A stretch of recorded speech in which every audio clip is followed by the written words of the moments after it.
आज पटना ने जो देखा है शायद इससे पहले कुछ सालों में नहीं देखा होगा।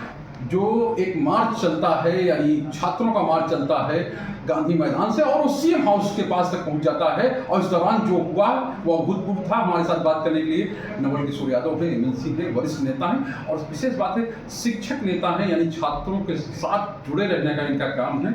सब छात्र थे, वो कह रहे थे कि हम अपनी मांग को लेकर, यानी कि केंद्रीय मंत्री हैं, शिक्षा मंत्री, वो इस्तीफा दे दें क्योंकि बच्चे बहुत जो है नीट में उनके साथ अन्याय हुआ।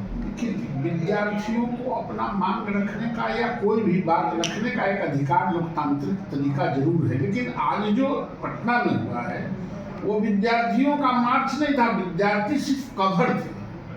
कुछ असामाजिक तत्व और पार्टी से जुड़े लोगों ने विधिवत अपने प्रोग्राम के अनुसार पटना में गाड़ियों को ध्वस्त करना, पुलिस से टकराहट करना, पटना को अस्त व्यस्त करना, ये सुनियोजित साजिश के तहत किसी पार्टी के लोग और इस तरह के, और इससे जो विद्यार्थियों का जो प्रदर्शन था, जो विद्यार्थियों के नाम लेके बदनाम कर रहे हैं, उससे उनकी हैसियत गिरेगी। इससे विद्यार्थियों को भी थोड़ा सावधान रहने की जरूरत है। मतलब ऐसे तत्वों से विद्यार्थियों को सावधान, निश्चित रूप से विद्यार्थी हैं तो वो अपनी बात रख सकते हैं। बात क्या रखते हैं वो अलग बात है।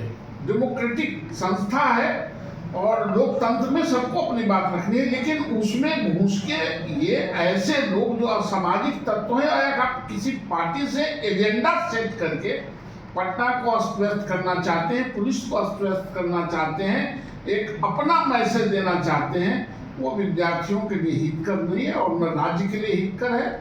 और ऐसे लोगों को आइडेंटिफाई करके सरकार को, विद्यार्थियों को नहीं, जो विद्यार्थियों के भीड़ में घुस के जो इस तरह की घटनाएं घटाया है, उसको आइडेंटिफाई करके पनिश करना। अच्छा, एक चीज हम ये बताइए सर, ये मान लीजिए छात्रों की मांग है, मुख्यमंत्री जो शिक्षा मंत्री उनका इस्तीफा मांग रहे हैं, अगर मान लीजिए सरकार इस पर कुछ बात कर लेती, कुछ कर लेती, तो शायद ये नौबत नहीं आती। सरकार तो पार्लियामेंट में बात करने के लिए, बहस करने के लिए तैयार है।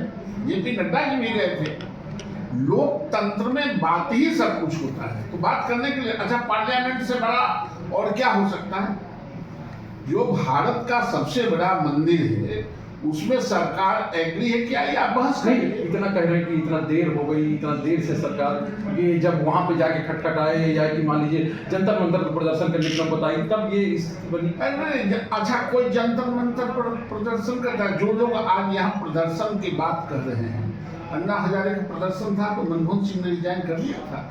लोकतंत्र में ऐसा नहीं होता। जब तक निगोशिएशन नहीं होंगे, बातचीत तो की थी, बातचीत किया, तो बातचीत में करने के बाद ही ना बाबा रामदेव को मारपीट किया था। आपको याद नहीं है? रामलीला मैदान में। बिल्कुल। उनका आचरण, वो अपने आचरण से दूसरे पार्टियों के और भारतीय जनता पार्टी के आचरण को जोड़ना चाहते हैं, वो संभव नहीं है।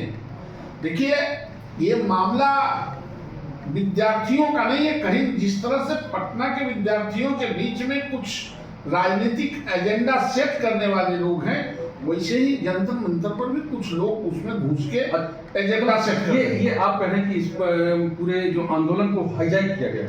निश्चित रूप से बैकडोर से उसको हाईजैक करके उसको बदनाम किया गया।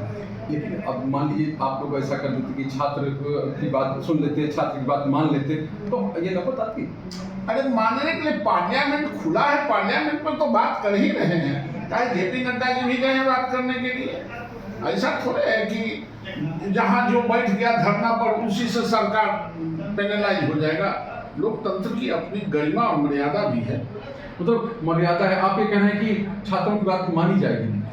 मानी जाएगी वो सरकार तय करेगी। सरकार उनके क्या कहना, विद्यार्थी सब कोई जानता भी नहीं कि उसको क्या कहना। अच्छा, आपको एक चीज ये है कि बीजेपी से लोग नाराज हैं, जिस तरह झंडा तोड़ा गया, बैनर तोड़ा गया, गाड़ियां तोड़ी गई? नहीं, बीजेपी से कोई नाराज नहीं है। ये जो एजेंडा सेट करके उसके कंधों पर रख के बंदूक चलाना चाहते हैं, उसके ये कार्रवाई है। तो साहब, तो एजेंडा सेट करने वालों पे ये कहना है नवोद जी का कि एजेंडा जो लोग सेट कर रहे हैं उन्होंने ऐसा किया है।